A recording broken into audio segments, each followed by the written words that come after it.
19절하고 아모스서 읽겠습니다. 함께 읽읍시다. 전도서 7장 29절입니다. 내가 깨달은 것은 오직 이것이라. 곧 하나님은 사람을 정직하게 지으셨으나 사람이 많은 꾀들을 낸 것이니라. 또 아모스서 5장 19절입니다. 18, 19절 함께 읽읍시다. 화 있을진저 여호와의 날을 사모하는 자여 너희가 어찌하여 여호와의 날을 사모하느냐. 그 날은 어둠이요 빛이 아니라. 마치 사람이 사자를 피하다가 곰을 만나거나 혹은 집에 들어가서 손을 벽에 대었다가 뱀에게 물림 같도다.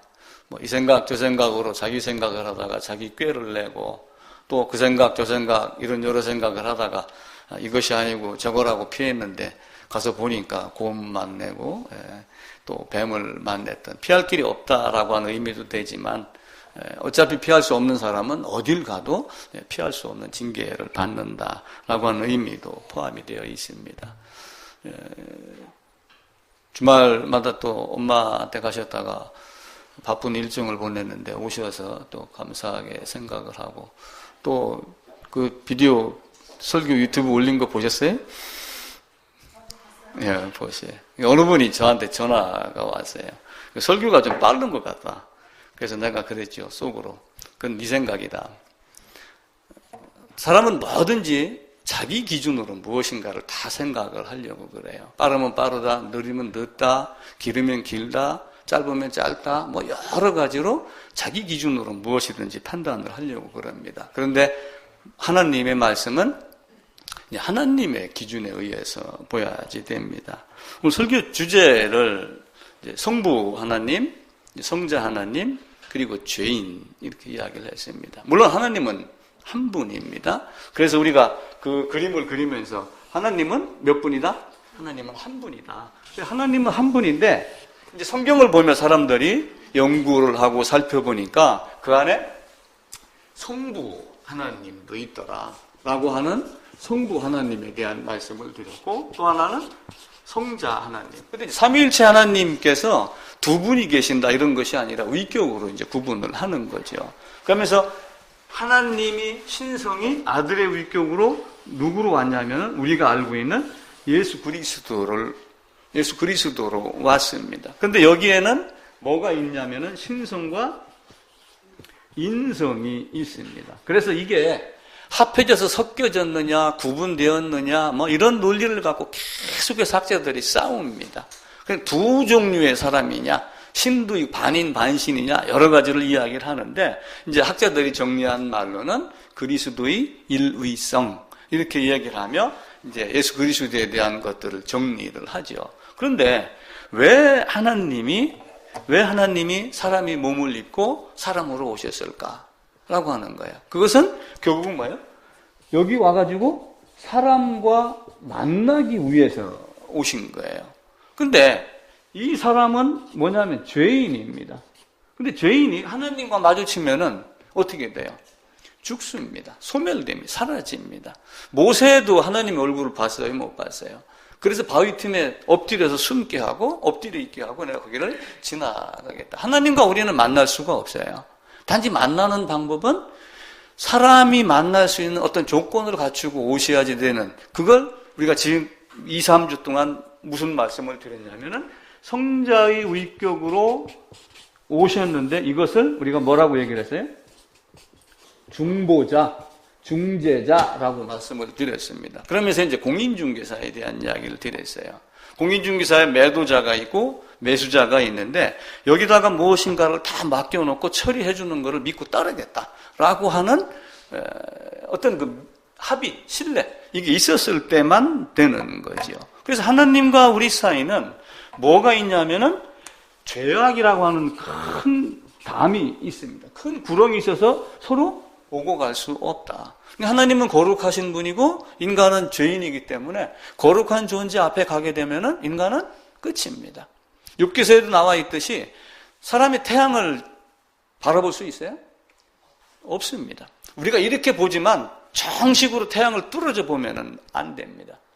눈에 반사되는 그 빛도 눈을 멀게 하기 때문에 그 선글라스를 끼고 다니고 그러죠. 개기일식이 어떤 보는 방법에 의해서인지는 모르지만은 또 까만 안경을 쓰고 별도로 보기도 하고 그럽니다. 그래서 하나님과 인간 사이에 중보자로 오셔서 하나님과 인간 사이를 죄악으로 막힌 담을 헐게 하려고, 화해를 시키게 하려고. 왜냐하면 서로 원수지간이거든요. 왜 원수예요? 사람은 어떻게 했습니까? 하나님을 좋아했어요? 싫어했어요? 하나님을 싫어하고 미워하고 거부하고 도전한 존재이기 때문에 사실은 원수지간과 똑같습니다. 그 둘을 화해시키기 위해서 양쪽 사이에 오신 분이 중보자이다. 자, 그러면은 중보자로 오신 하나님은, 그리스도 예수는 중보자로 오셨을 때 인간이 중보자로 좀 와주세요 라고 이렇게 이야기를 해서 오셨을까요? 아니면 하나님의 계획이었을까요? 하나님의 계획입니다. 인간이 지금 내가 당신에게 갈 수 없으니까 중보자 좀 보내주세요 이렇게 하지 않았어요. 우리 그걸 아셔야지 돼요.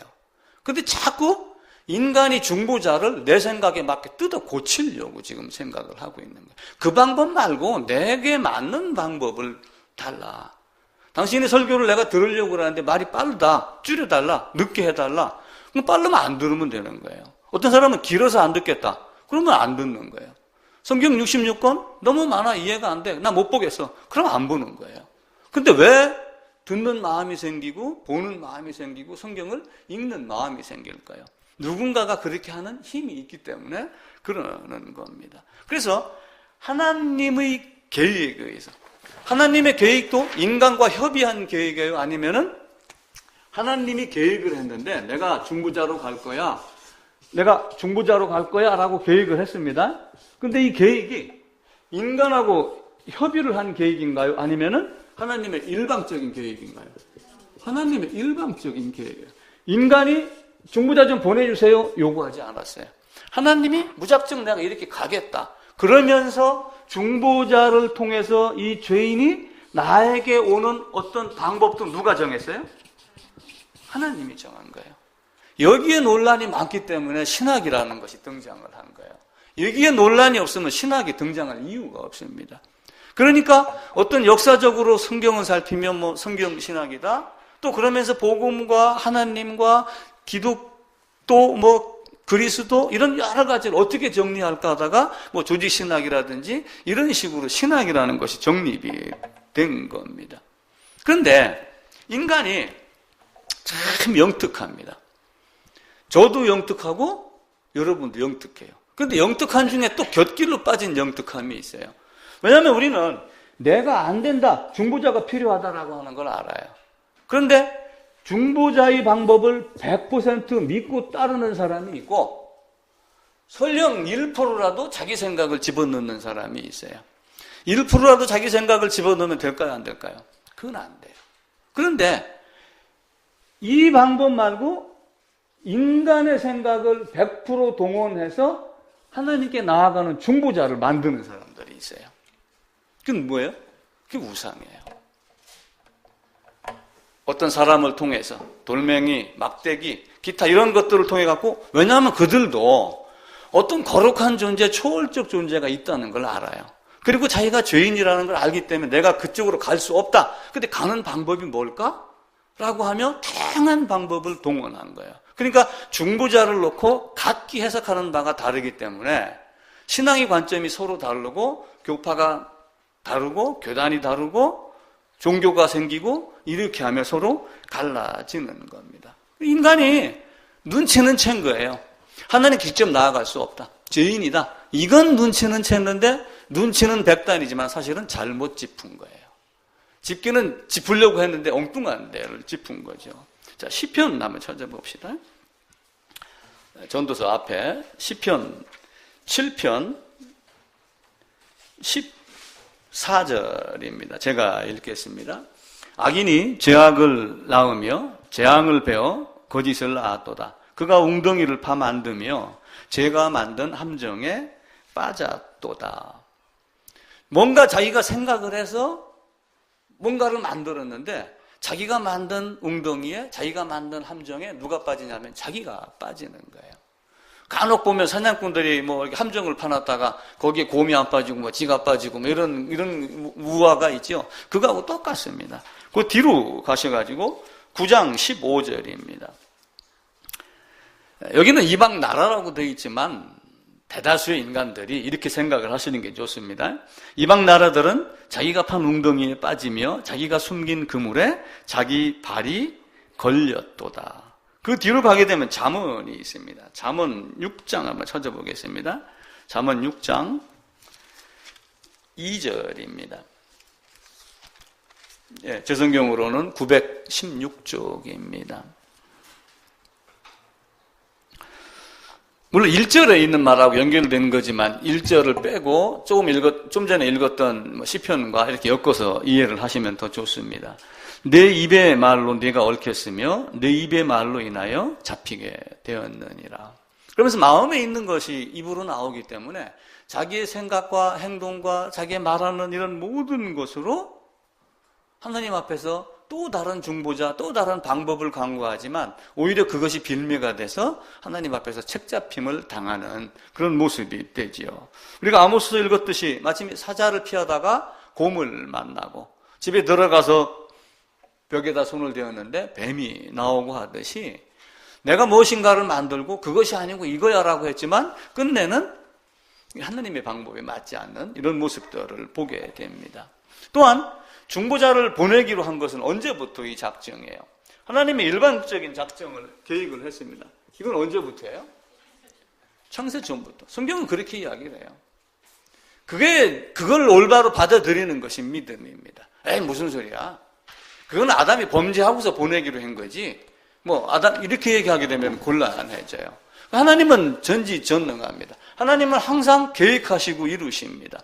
계획하셨다는 것이 성경에 기록되지 않았지만 아담이 범죄가 발생했다는 얘기는 아담이 범죄가 계획이 되었다는 의미가 돼요. 그걸 우리가 이해를 하셔야지 돼요.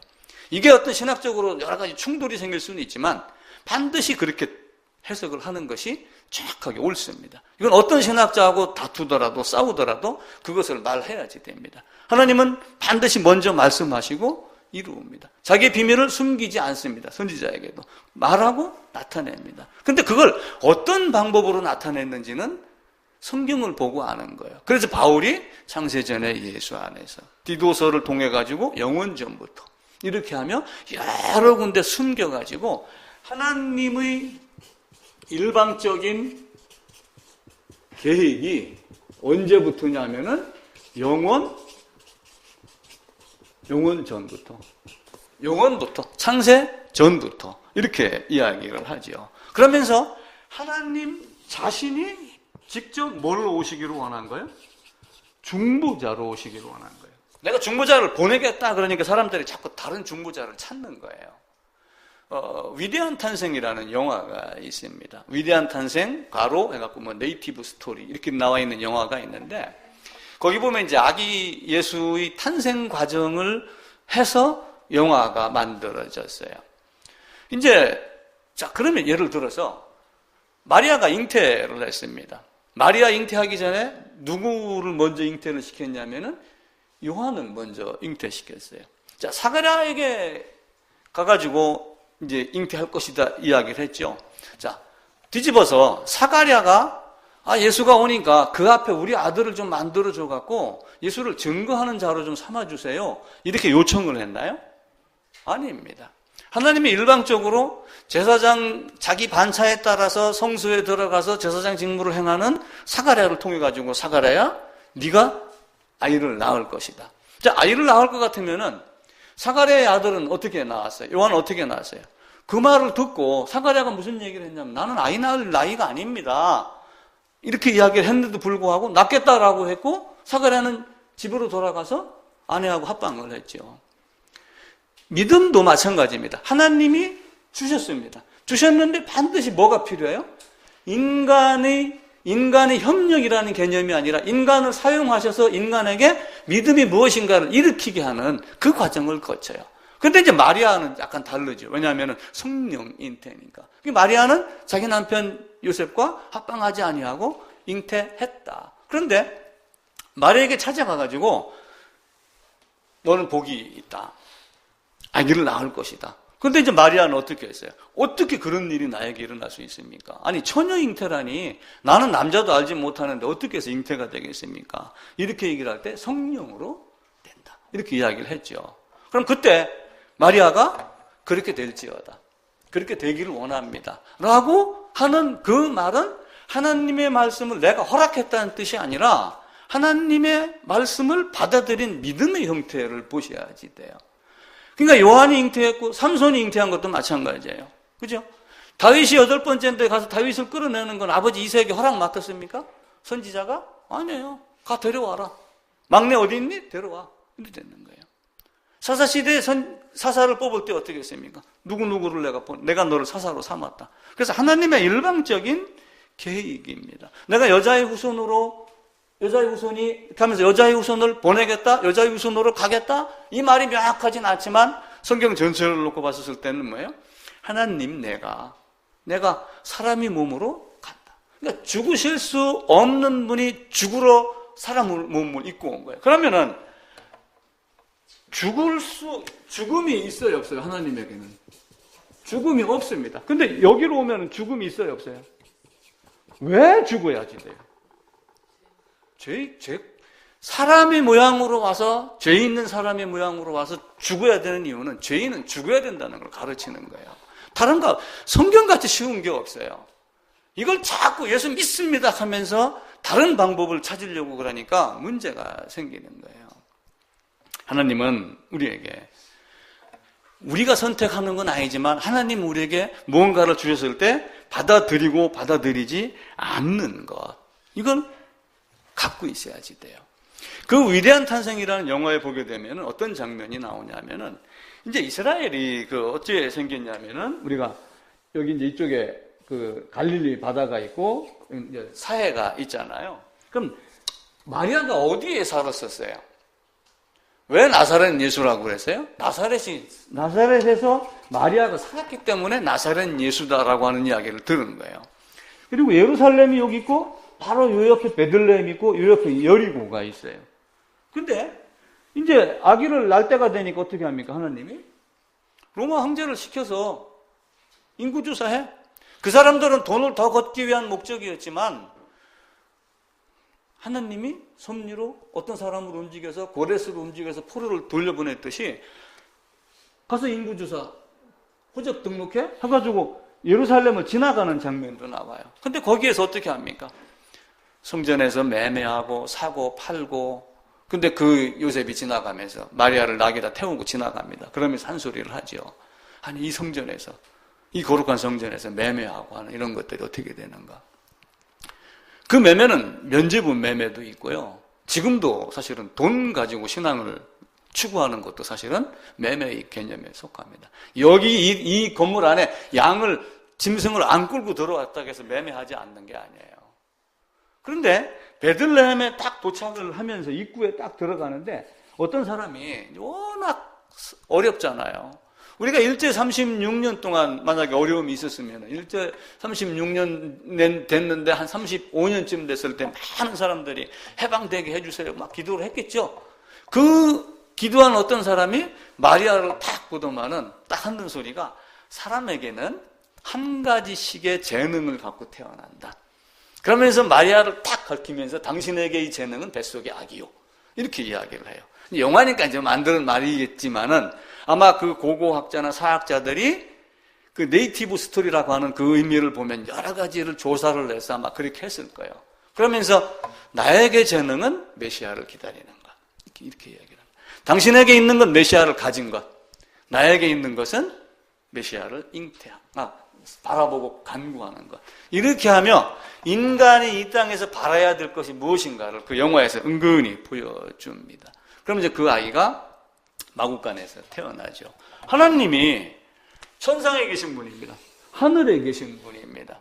하나님의 영광이 찬란한 거룩하신 분입니다. 그런데 어디에 들어가냐면은 사람이 태어나면 어떻게 합니까? 요즘에 애기 태어나면은 뭐 하얀 옷에 뭐 묵인 시린이 그러는데 이 아기를 어디다가 집어넣었어요? 구유에다가 집어넣은 거예요. 딱 들어가서 아기가 딱 출산하려고 산통이 옵니다. 막 문을 두드려요. 아무도 문을 안 열어줘. 방 없어. 사람이 많아서 없었을까요? 베들레헴이 고향인 사람이 몇 명 되겠어요? 베들레헴이 그렇게 큰 도시가 아니거든요. 만약에 호적하라 그러면 저는 신탄진으로 가야 됩니다. 그럼 신탄진으로 사는 사람은 또 자기 고향으로 또 떠나겠죠. 떠나고 오고 하게 되면 사실은 그렇게 복잡하지 않았을 거예요. 아마 성경 말씀대로 가장 낮은 곳에 처하기 위해서 가장 높은 분이 가장 낮은 곳으로 오시고 가장 높은 분이 가장 낮은 곳으로 오셔서 가장 높은 왕으로 바뀌는 그런 모습이 있어요. 그래서 어떤 사람이 말하기를 하나님에게는 죄가 없는 아들이 하나가 있었다. 그 누구예요? 중보자. 하나님에게는 죄가 없는 아들이 하나 있었다. 그런데 하나님에게는 시련이 없는 아들은 없었다. 이렇게 이야기를 해요. 자, 죄가 없는 아들은 중보자로 오신 분이에요. 시련이 없던 아들은 없었다. 시련이 있었다. 결국은 이 중보자로 오신 예수님이 어디로 가신 거예요? 그 고난, 고통, 그러면서 십자가로 죽으셨습니다. 아까 말씀드렸듯이 왜 하나님이 여기 와서 꼭 죽어야 돼요? 인간에게 다 죽으라고 가르치는 거예요. 근데 우리는 믿습니다. 은혜다. 하나님은 사랑이다. 여기만 외치고 있는 거예요.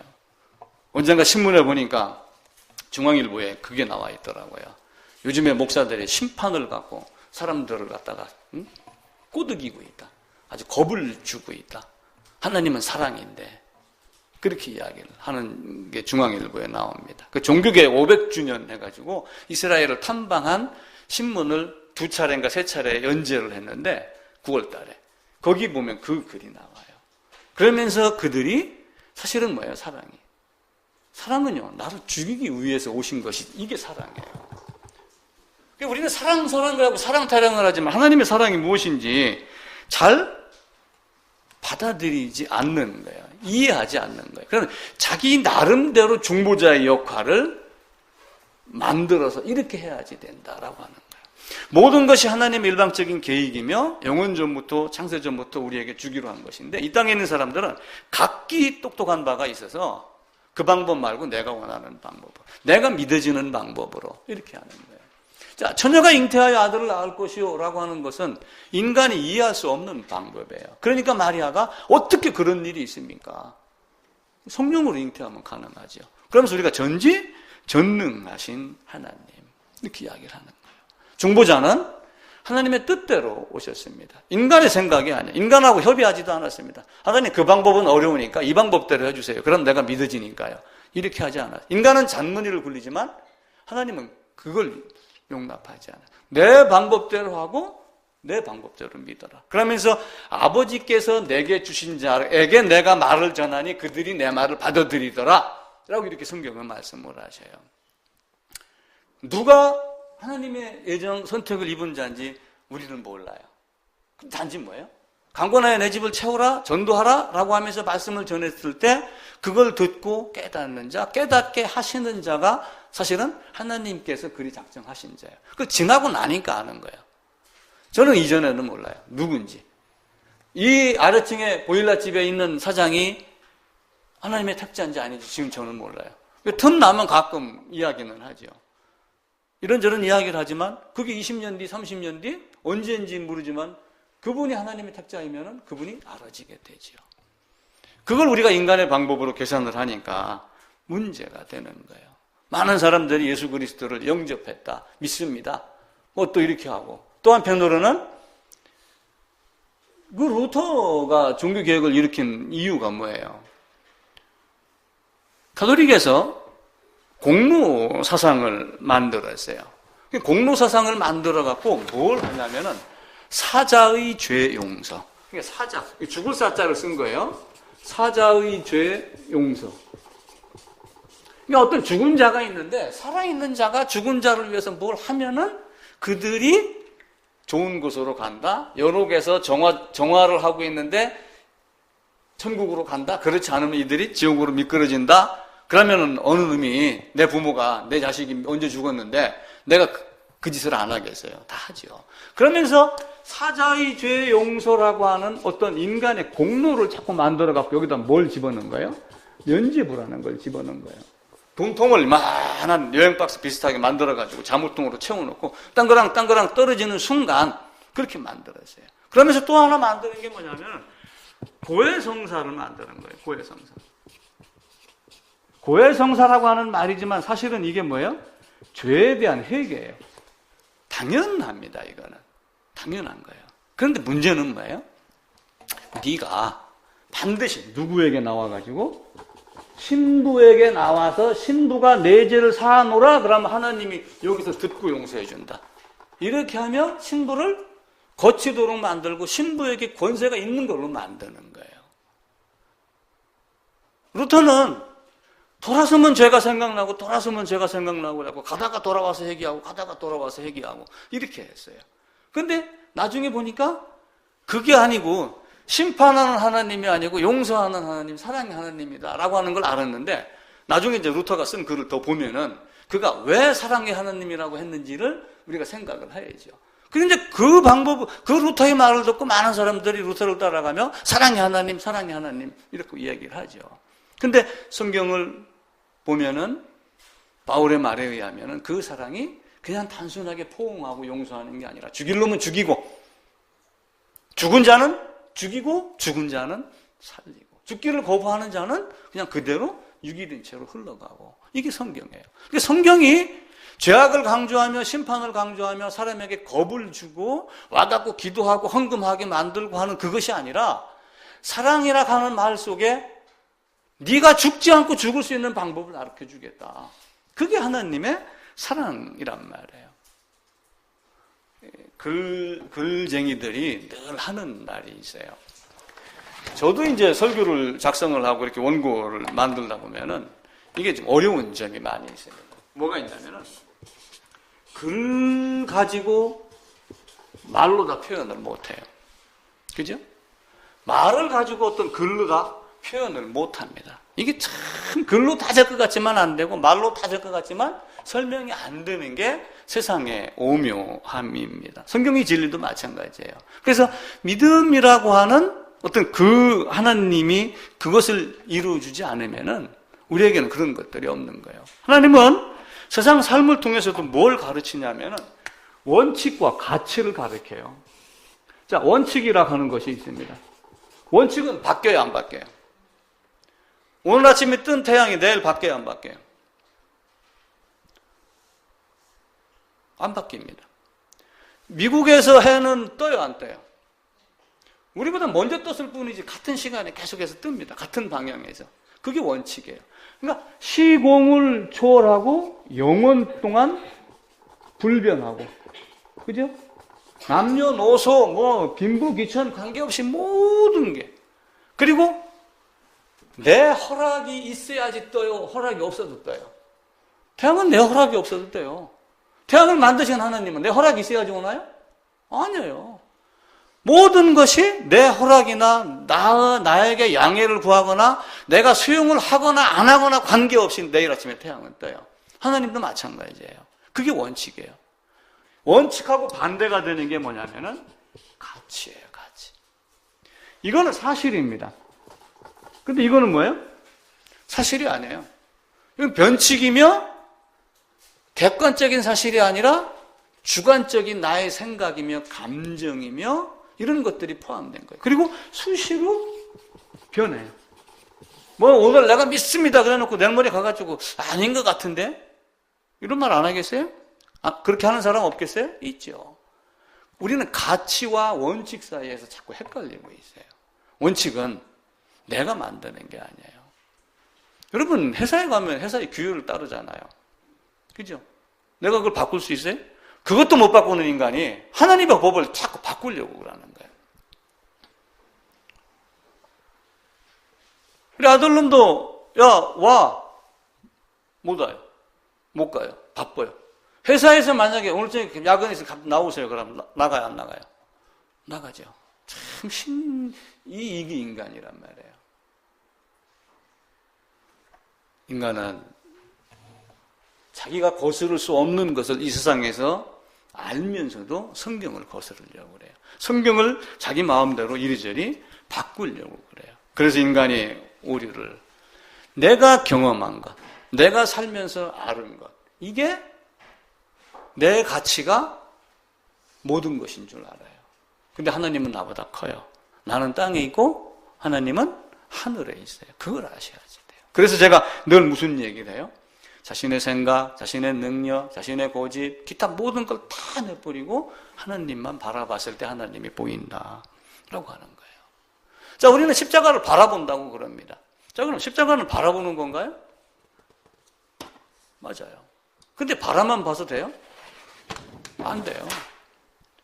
십자가가 어디에 있든 뭐 교회에 달려있든 산에 있든 뭐 어디 십자가가 이렇게 있습니다. 그럼 여기서 십자가를 바라보라. 사람들이 바라봅니다. 예수 죽은 거, 하나님이 보내서 온 거, 성전 휘장 찢어진 거 다 알아요. 모르는 사람이 없어요. 교회 다니면 다 알아요. 근데 내가 곧 길이요 진리요 생명이라고 하는 것은 그 길을 따라서 오라는 얘기예요. 이걸 바꿔 얘기하면은 십자가를 바라만 보는 데서 멈추지 말고 통과해가지고 가라는 얘기예요. 우리는 십자가를 바라보라는 말도 맞지만 엄밀하게 따지면 십자가를 통과해라 라고 하는 거예요. 그 통과가 뭐예요? 예수 안에서 예수의 연합. 그 위대한 탄생이라는 영화에서는 헤롯이 이제 그 헤롯도 죄 때문에 고생을 해요. 그러니까 이제 헤롯 주위에 있는 제사장들이 헤롯에게 가가지고 죄사함에 대한 이야기를 이제 했는 모양이에요. 히브리 말로 하는데 무슨 못 알아듣겠어요. 그러면서 이제 그 제물을 갖고 소를 한 마리 갖고 왔어요. 그러면서 뭐 얘기하고 이제 고개를 숙이고 뭐 이렇게 하고 헤롯에게 이제 뭐라고 따라하게 하는 거예요. 그러니까 예를 들면 뭐 내 죄를 가져가세요라고 했든지 막 이렇게. 근데 마지막 순간에 뭘 하냐면은 자, 당신의 죄를 전가시키세요. 이렇게 합니다. 근데 헤롯이 어떻게 했냐면 성경에는 안수한다 이렇게 나와 있죠. 근데 그 네이티브 스토리 나오는 위대한 탄생에서는 소뿔이 이렇게 있습니다. 헤롯이 소뿔을 딱 잡아요. 이렇게. 소가 뿔이 이렇게 있고 이렇게 있으면 소가 이제 머리입니다. 눈 이렇게 있고 입이 이렇게 있어요. 그러면 헤롯이 여기 서가지고 자기 머리를 어디다 대냐면 여기다 대요. 이게 소 머리라고 하면은 소 뿔을 잡고 자기 머리를 소 이마에다 탁 대고 있습니다. 그래서 내가 영화를 보면서 이 사람에게 지금 소 안으로 들어가는 거야. 근데 그렇게 설명을 했는데 성경하고는 약간 다른 방식으로 그들이 했지만 결국은 뭐예요? 그 안수라고 하는 개념의 모습을 보여주는 거예요. 그래서 죄를 전가시키세요. 그러는데 헤롯이 여기서 이렇게 해가지고 아무리 뭐 들어간다 해서 죄가 전가가 돼요? 죄는 계속해서 샘솟듯이 솟아나는데 근원을 없애야지. 근원이 들어가야지 되는 거예요. 그래서 내가 그리스도 예수와 함께 십자가에 못 박혔나니. 갈라디아서 2장에 있는 그 말씀은 암송용이 아니고 내가 실제 그래 됐는가 안 됐는가를 성경을 통해서 깨달아 알아가는 겁니다. 죄는 영원성이 있어요. 죄는 반복합니다. 확장성이 있습니다. 누구에게든 계속 오염을 시킵니다. 죄는 자꾸 커갑니다. 제가 자석 얘기를 한번 드리죠. 자석이 어떻게 되어 있어요? 남극, 북극, NS 이렇게 되어 있지만 쪼개는 순간에 어떻게 돼요? 또 갈라지고 쪼개는 순간에 또 갈라져요. 계속해서 NS가 반복이 돼요. 자석이 요만하게 되더라도 여기서 NS가 생겨요. 제가 과학적 지식이 없어서 설명은 못하지만 이렇게 된다고 과학자가 이야기를 합니다. 세상에 어느 위치에 있든 여기가 자석이 어디를 가리켜요? 북쪽을 가리킵니다. 정북, 진북 이렇게 이야기를 하잖아요. 자석이 여기에 있습니다. 그러면 이 자석은 어디를 가리켜요? 이렇게 가리키는 거예요. 만약 자석이 여기 있어요. 방향은 다르지만 가리키는 건 어디예요? 여기를 가리켜야지 돼요. 모든 사람이 하나님을 바라보지 않으면 안 되도록 이걸 가지고서도 우리에게 가르쳐 줍니다. 그래서 내가 가진 것을 내려놓아야지 돼요. 그래서 제가 상이라고 하는 얘기를 드렸어요. 상이 뭐라고 그랬어요? 내 고집, 내 불통, 내가 만든 어떤 그 상자, 여길 빠져나와라. 이것을 불교에서는 소유다 이렇게 얘기를 한다고 그랬어요. 그러니까 어느 승려가 무소유를 부르짖는 것은 내가 가진 어떤 생각을 깨버려라 그 얘기예요. 내가 가진 생각을 깨버려라. 미니멀 라이프도 좋지만 물건만 버리는 것이 아니라 사실은 뭐예요?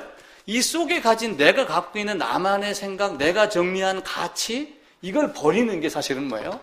진정한 미니멀 라이프가 되고 진정한 무소유가 되는 거예요. 법정 승려도 워크맨 갖고 다녔어요. 사람이 가서 물었습니다. 왜 당신은 무소유를 외치면서 워크맨을 갖고 다닙니까?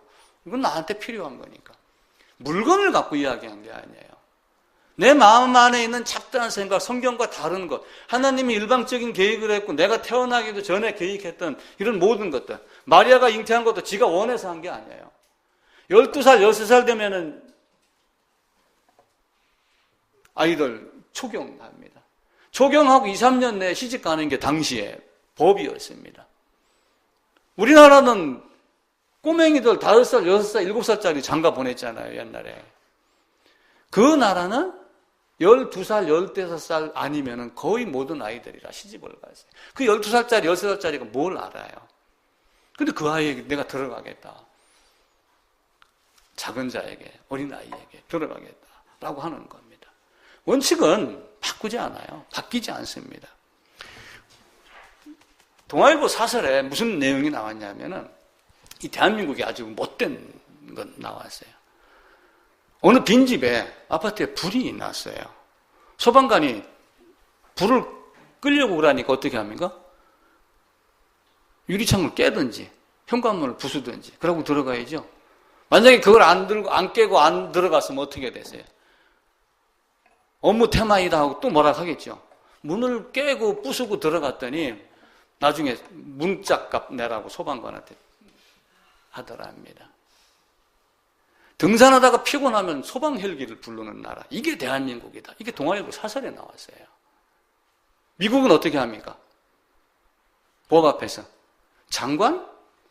음주운전하다 걸리고 만약 도둑질하다 걸리면 장관이라고 가만 놔둬요? 그 자리에서 엎어치게 해가지고 팔 뒤로 꺾어갖고 수갑 채워서 끌고 갑니다.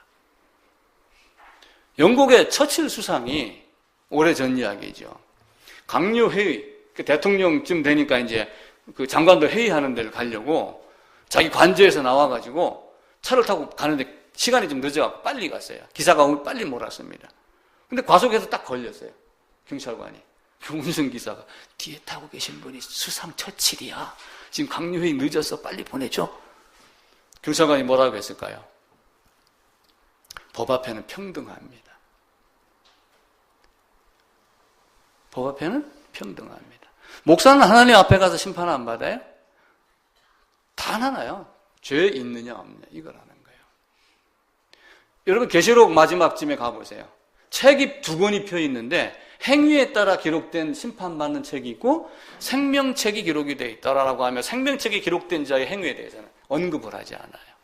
중간 과정의 삶이 더럽든 어쨌든 간에 나름대로 하나님께 훈련받고 갔으니까 생명책에 기록된 자 그리고 나머지는 지 행위에 따라서 심판을 받더라. 이렇게 이야기를 해요. 처칠이 감동을 먹었습니다. 벌금을 이제 딱지를 뗐지요. 뭐 7만 원, 벌점 얼마. 그리고 이제 이튿날 경찰청장을 불렀어요. 야, 진짜 원칙 지키는 순경이 있더라. 그 친구 1계급 특진시키게 이렇게 명령을 했어요. 특진 됐을까요? 안 됐을까요?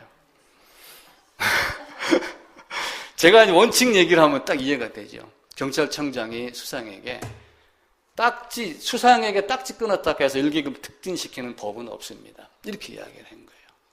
그게 세상의 법뿐만 아니라 하나님의 법도 마찬가지입니다. 그 친구는요, 교회 열심히 다녔습니다. 그게 될까요? 한 번도 주일 안 지킨 적이 없습니다. 아프리카로 출장을 가도 비행기 타고 와서 주일 지키고 갔습니다. 11조 계산하는 회계사를 두면서 이론짜리 하나까지 계산했습니다. 하나님이 그거 따질까요? 나 그거 다 내 거야. 내가 만들어 놓은 흙 속에서 꺼내갖고 뭐 조금 만드는 그 돈 가지고 무슨 소리 하는 거야. 하나님의 법은 그렇지 않습니다. 여러분 추석이잖아요. 추석 그러면 뭐가 생각나요? 추석. 쉬는 날. 추석. 이게 이제 가을추 그러잖아요. 가을추.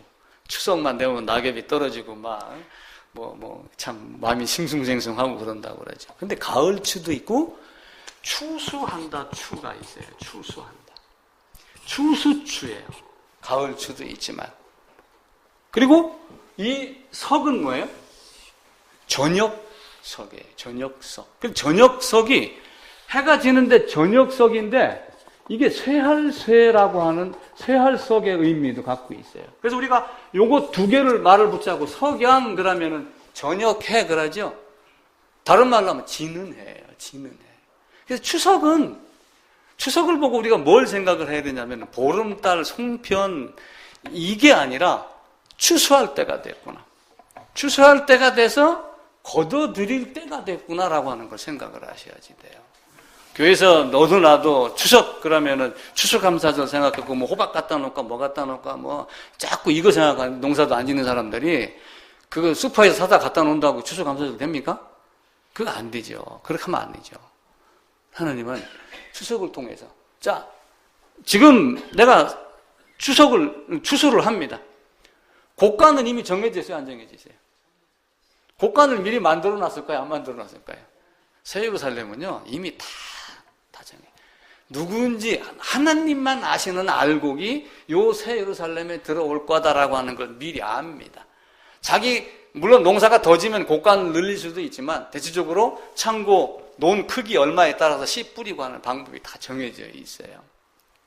추석을 통해서 하나님이 추수할 때가 다 왔다라고 하는 것을 생각을 해야지 돼요. 알곡과 가라지가 있어요.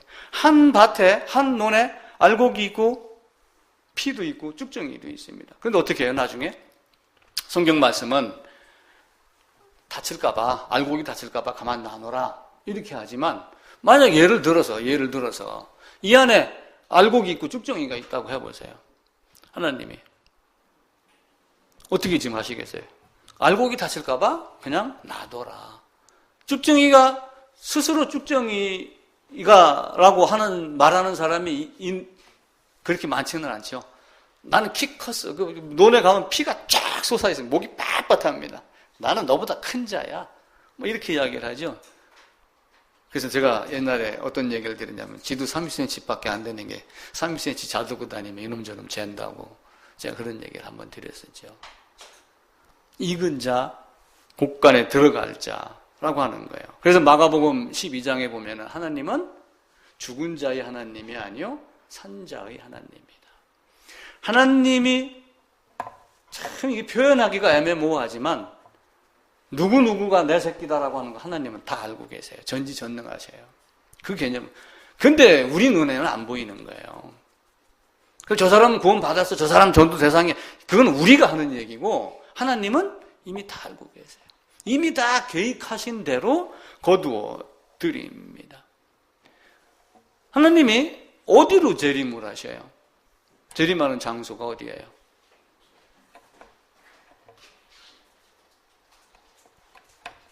동방 따지는 또 한국 사람들은 한국으로 온다고 또 난리 죽이죠. 어디로 와요? 스가랴 14장에 의하면은 감람산으로 오셔요. 근데 왜 감람산일까요?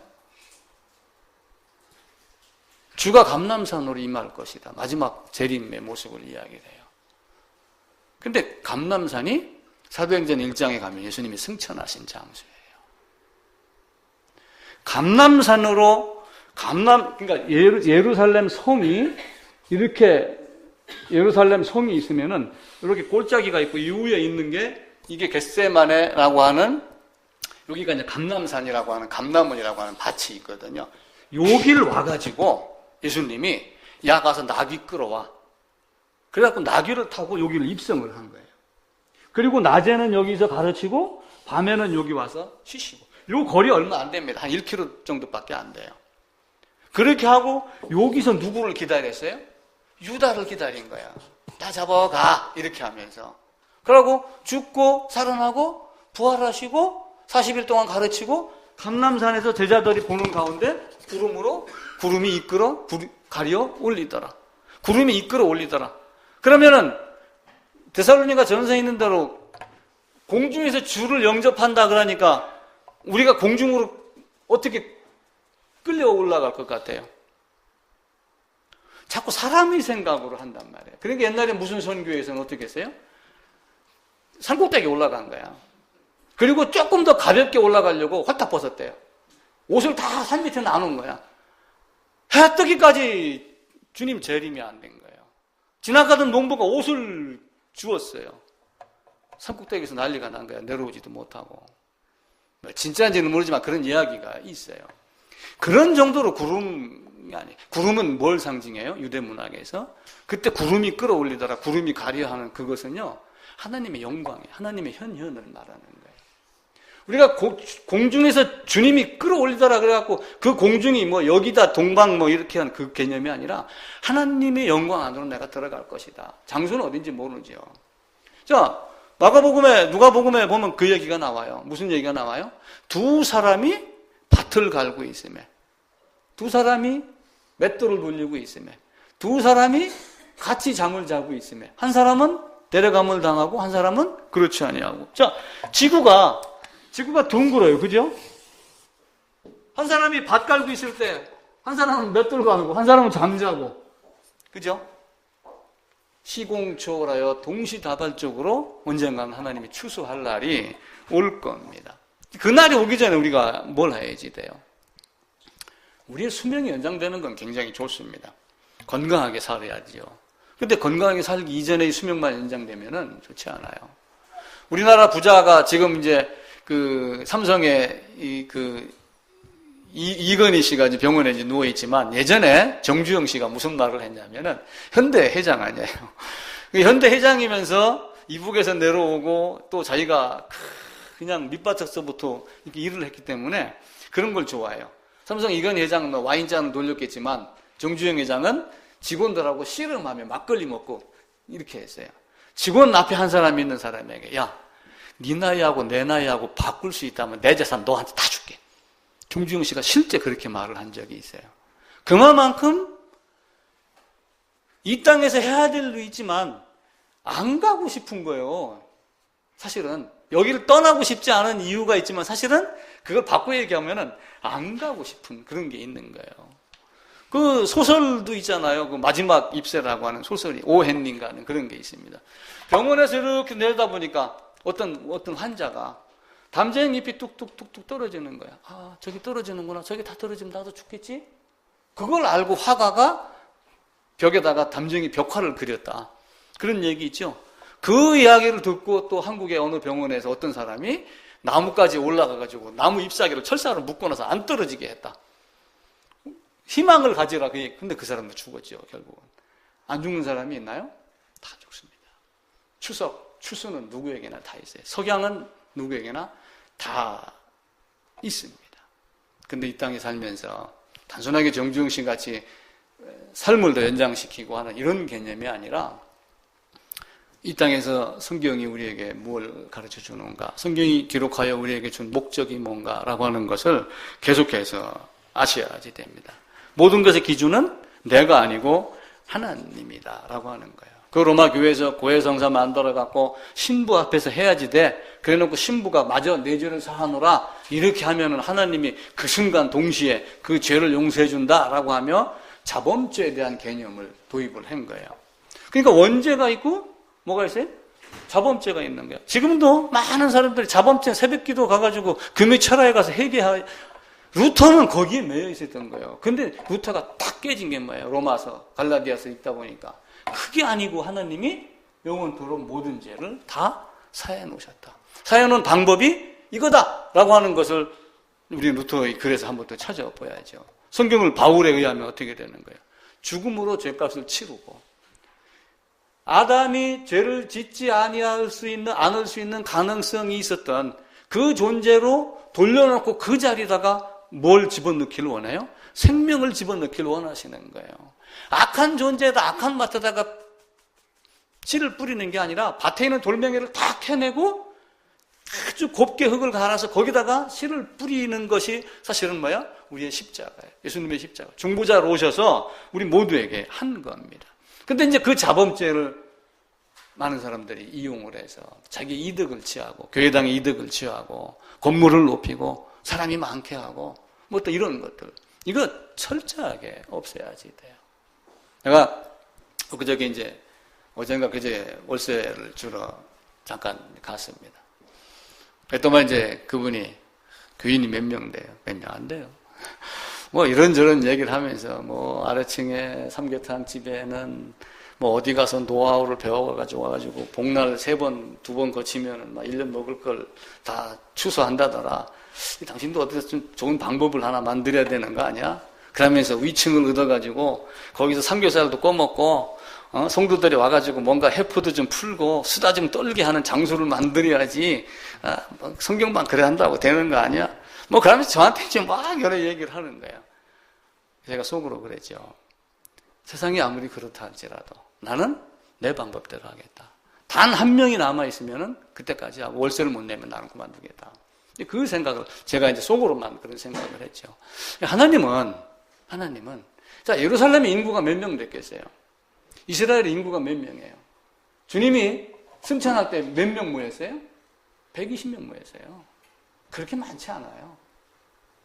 우리는 뭐 그 120명이 몇 명 되고 수만 명이 되고 몇만 명이 됐더라라고 하면서 뭐 사도행전 29장을 쓰자 해갖고 뭐 말 만들고 뭐 자꾸 이렇게 하고 그러는데 전 세계로 퍼져나가면 당연히 되죠. 티끌모아 태산이니까.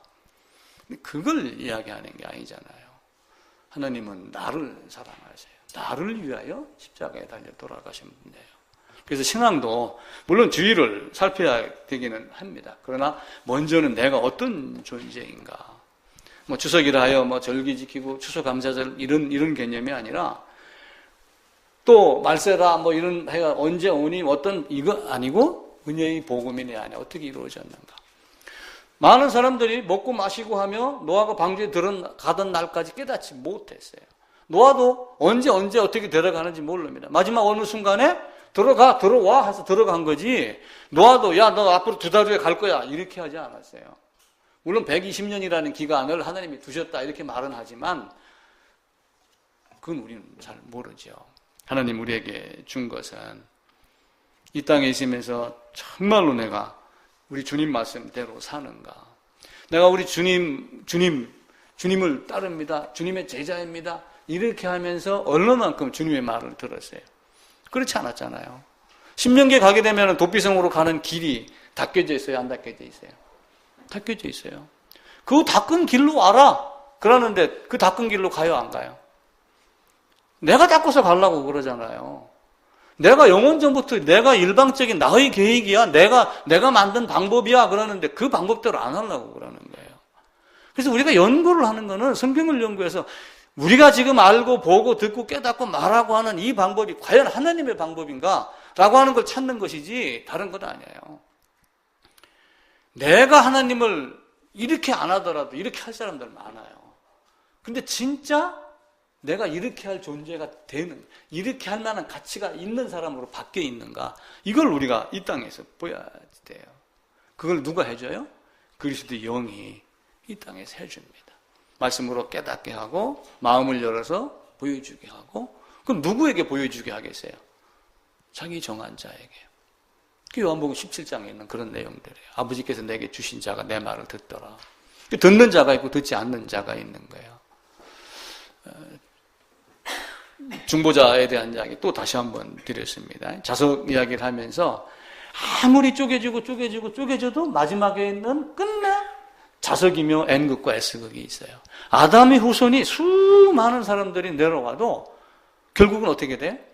내가 출생하기 바로 전에 자궁 안에 있을 때도 아버지의 허리에 있을 때도 이미 나는 죄인이에요. 그 나온 조그마한 자석도 결국은 자석이라는 큰 모체 안에 있었던 거예요. 그래서 결국은 그도 자성을 계속 띌 수밖에 없어요. 그러면서 결국은 내가 누구 안에 있어요? 아담 안에 있는 것. 그래서 대표성, 대리성을 꼭 마음속에 간직해라. 그런 얘기를 드렸죠. 모세가 성경을 기록하여 우리에게 주었습니다.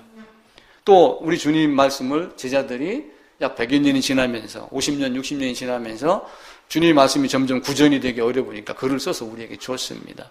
그런데 예수님이 말씀을 하는 거예요. 모세의 글도 믿지 아니하거든 어찌하여 어떻게 내 말을 믿겠느냐. 그죠? 바꿔 얘기하면 성경에 적혀있는 글자도 안 믿으면서 어떻게 설교하는 걸 믿겠느냐. 어떻게 하나님이 말했다고 하는 그것을 믿겠느냐. 그래서 제가 아까 무슨 얘기를 드린 거예요. 이게 글로 적고 말로 다 표현하기 참 어렵고 이런 어려움이 있지만 모세의 글도 성경의 글도 글자도 하나님이 그 이후에 AD 100년 이후에는 다른 글을 주시지 않았어요. 그런데 자꾸 여기서 인간들이 이것저것 따지면서 뭐 새로운 게 있니 없니 뭐 번역이 어쩌니 이걸 갖고 싸우는 거예요. 지금 나에게 알맞도록 이렇게 해줍니다. 복음을 깨닫는 데는 전혀 지장이 없고 생활하고 성도의 성화의 과정을 거치는데 전혀 불편함이 없도록 우리나라 말로 번역이 되어 이렇게 옵니다. 단지 몇 가지 비밀 우리가 모르는 것도 있겠죠. 근데 그 모르는 것은 하나님이 깨닫게 해주시면 아는 거고 깨닫게 안 해주시면은 사실은 거기서 멈추는 겁니다. 기록한 말씀 밖으로 넘어가지 말라 또 그렇게 이야기를 하잖아요. 그래서 여러분들이 이제 또 추석에 오고 가고 하시면서 이런저런 생각도 많이 하시고 또 오늘 듣던 설교 지난주 그 지난주 거 또 종합적으로 정리를 다시 해드렸는데 어쨌든 중보자로 오신 그분은 내가 요구해서 오신 분이 아니다. 하나님이 중보자로 오셔서 사람으로 죽고 부활하신 이거는 하나님이 정하신 방법이에요. 그 안에 들어갈자 들어가지 않자. 바다 모래 속에다가 자석을 넣었을 때 빨려 들어갈 쇠가 있고 그렇지 않을 모래가 있고 라고 하는 거. 그래서 내가 어떤 존재인가? 과연 나에게 하나님의 말씀이 들리도록 하셨는가? 그걸 늘 묵상하시기를. 그리고 추석이 그냥 단순하게 어떤 그 절기, 추수 이런 개념도 있지만 또 한편으로는 성경의 추수, 지는, 석양 이 의미도 한번 깊이 살펴보시기를 부탁을 드립니다. 명절에 고향 잘 다녀오시고 편안한 여행 되시기를 부탁드립니다.